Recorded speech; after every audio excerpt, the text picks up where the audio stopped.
Hello, I'm Simon Whistler. You're watching Today I Found Out, and in the video today, gravy stockings and TNT hair dye, the fascinating fashions of World War II. And just before we get started, I do want to say that this video is brought to you by Mack Weldon, the most comfortable daily essentials clothes you'll ever wear. Get 20% off at mackweldon.com using the promo code BRAINFOOD, one word. For fashion, even war is no excuse to let standards slip, as many British women found out during World War II.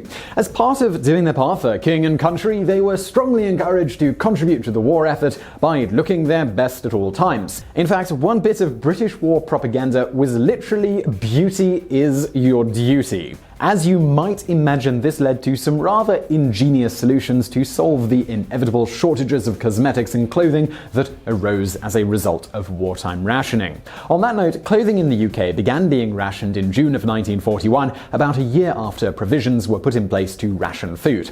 Under the rules of rationing, every person in the UK was initially given 66 coupons, which they could exchange for clothing. Different items of clothing carried different coupon weight, decided by the time and material that went into making them. So, for example, you might need to exchange 11 coupons for a dress, but only 2 for a pair of stockings. Each year, the allocation of coupons would be replenished, though the amount steadily decreased over time, with adults only receiving 24 between September of 1945 and April of 1946. Exceptions to this general rule included children, who were allotted 10 extra coupons to account for rapid growth, and new mothers, who were given 50 extra coupons to buy things like baby clothes and blankets.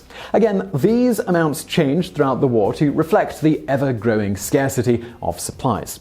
It's important to point out here that most at this time did not have closets and dressers bursting with clothing as is common today, thanks to a much more industrialized and global clothing industry. Thus, people generally had far fewer garments to begin with, and now even more limited ability to buy replacements. This all led to something called the Make, Do and Mend campaign, which was pushed hard by the British Ministry of Information, demonstrating a variety of ways in which to make clothes last, such as to buy bigger clothing than needed for children so that they had room to grow. They also illustrated techniques aimed towards modifying and repairing clothing using various atypical materials. We're going to get more on this in just a moment. They even set up classes to teach basic seamstress skills, though many women of the era were already pretty good at this. It's also important to note that the public still had to pay for clothes. The coupons were merely exchanged for the right to buy them in the first place. Because of this, the fashion industry not only survived the war, but actually thrived. Even high-end manufacturers, an expensive tailored dress still generally costing the same number of coupons as a cheap one, since they used about the same amount of material. While clothing makers may have seen their volume of civilian sales decrease with the scarcity of supplies and rationing, they simply increased their prices accordingly. And that is not mentioning the fact that making uniforms was actually an extremely lucrative business. Unfortunately for those who couldn't afford the more expensive clothing, this meant either sticking with clothes that were already well worn or using precious coupons on clothing or materials that were low quality and thus didn't last. This all created something of a major problem that needed to be solved pronto if women were to continue looking their best, something deemed important for the country's morale. To solve the issue, the government actually did something somewhat innovative for once, which ultimately would have repercussions on fashion and clothing in the UK for long after the war. They created something that was dubbed utility clothing in 1942. So essentially, this utility clothing was mass-manufactured clothing produced in a limited range of styles, fashions, and colors to minimize production costs over how clothing up until that point was commonly made in the UK. Importantly, beyond driving the costs down, a second goal of this fashion line was to make the clothing extremely durable. With clothing lasting longer for everyone, this also ensured more materials, factories, and workers in the future would be available for the war effort instead of making clothing for civilians. But making cheap and durable wasn't enough. After all, the overarching goal was for women particularly to look good. Thus, the government actually managed a trifecta by enlisting the aid of the Incorporated Society of London Fashion Designers to provide the nation's best in the field to oversee the designs for both men and women's utility clothing. Because of this, utility clothing actually became something of a hit with the public in the UK, and many of the designs would probably still be considered fashionable today because of things like conservative dark suits, tapered dresses, and black plimsolls, which never really go out of style. In fact, bizarrely, they even made a relatively fashionable air raid outfit known as a siren suit. This meant that if a woman needed to jump out of bed and flee to a bomb shelter while possibly literally having bombs fall all around her, she would look very good while running for her life. So with clothing sort of out of the way, this brings us to the makeup side of things. Unlike most everything else during World War II, makeup and cosmetics were never rationed during the war. Instead, they were subjected to a massive luxury tax, which was levied upon items deemed non-essential by the government. Of course, as that same government was very publicly pushing women to, quote, look your best at all times, many of the fairer sex didn't consider these items non-essential. Unsurprisingly, big cosmetic companies weren't exactly helping either, going as far as to pay for large ads in the papers and magazines informing women that, again, we're quoting here, no lipstick, ours or anyone else's, will win the war, but it symbolizes one of the reasons why we are fighting.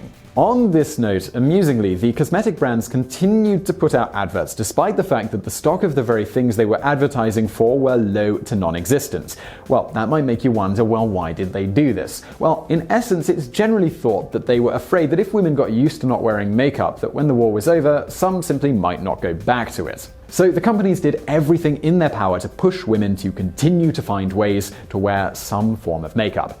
Paradoxically, this meant they continued to advertise a product that was impossible for many women to obtain, right next to full-page ads telling them that if they didn't wear it, they were essentially letting Hitler win. Oh, and we are not using hyperbole here, by the way. It was well known at the time that Adolf had a particular distaste for makeup and cosmetics, with the Führer even known to chastise women for wearing perfume or using hair dye. In fact, when Hitler came to power, he established a German fashion board to help push his brand of fashion, emphasizing, among other things, no makeup, natural hair, and curves, rather than, to quote, the boyish bodies that Parisian fashion promoted.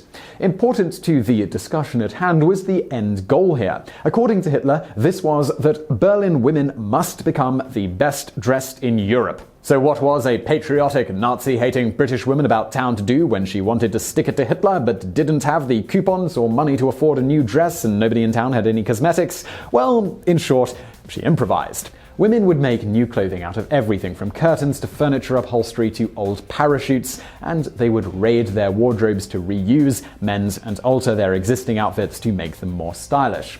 The lack of materials also allowed women to be a little more risque in their clothing choices, and the hemlines of dresses became noticeably shorter during the war as a result of this. This, however, caused a problem of another sort, and that was exposed bare skin. This is because there was no really good way to cover it, with a shortage of stockings and the relatively newly invented nylon being unavailable to most due to being exclusively used by the military. To get around this problem, women actually began staining their legs with various things, including gravy browning, to make it look as though they were wearing something. Some even went so far as drawing a seam down the back of their legs to complete the effect. Well, with the government seeing to it that every government poster recruiting a land girl, image of a wren, or member of the Women's Royal Voluntary Service showed her with bright red lipstick and a flash of black mascara, the clothing problem wasn't the only thing that needed to be solved.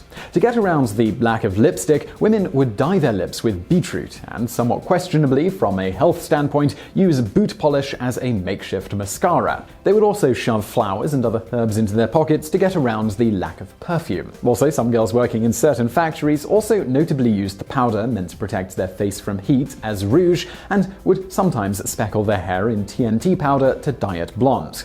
Do note here that when it was first made in the mid-19th century, TNT was actually originally used not as an explosive, but as a yellow dye. On that note, some women couldn't help but go yellow, specifically those working in munitions factories. They eventually got the nickname Canary Girls because the powdered explosive, whether they wanted it to or not, would dye their skin and hair bright yellow. The color eventually faded, but the powder caused horrible skin rashes and breathing problems. Oh, and we should also probably note here that prolonged exposure to TNT can cause liver, blood, spleen, and immune system problems, among many others. But hey, when beauty is your duty, you know what you have to do. You can't let those German women look better than you. Then Hitler would win.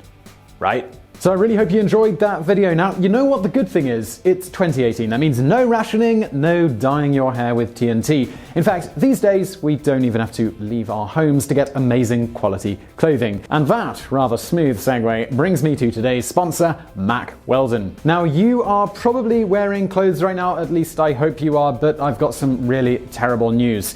Your clothes. They're not as good as Mack Weldon's clothes. Unless, of course, you're wearing that Three Wolf t-shirt that was all over the internet a couple of years ago. If you're wearing that, then no one and nothing could ever be as cool as you are right now. So Mack Weldon, they make premium men's essentials and believe in smart design and premium fabrics. Now, Mack Weldon currently only ship to the US, so they couldn't get their stuff to me, but they did send it to my occasional co-host, Davin. Davin relayed to me that buying the stuff was super easy and it arrived incredibly quickly. Now, Mack Weldon are so confident that their underwear, socks, shirts, undershirts, hoodies, and sweatpants, or sweat trousers as we call them in the UK, just kidding, we call them tracksuit bottoms, are in fact so comfortable that if you don't like your first pair, you can keep them and get a refund, no questions asked. Not only does their clothing look great, but it also performs well for working out, just at work, everyday life, etc. You can get 20% off using our promo code BRAINFOOD, one word, at mackweldon.com. You'll also find a link in the description below, and remember that using that code helps us out here at the channel.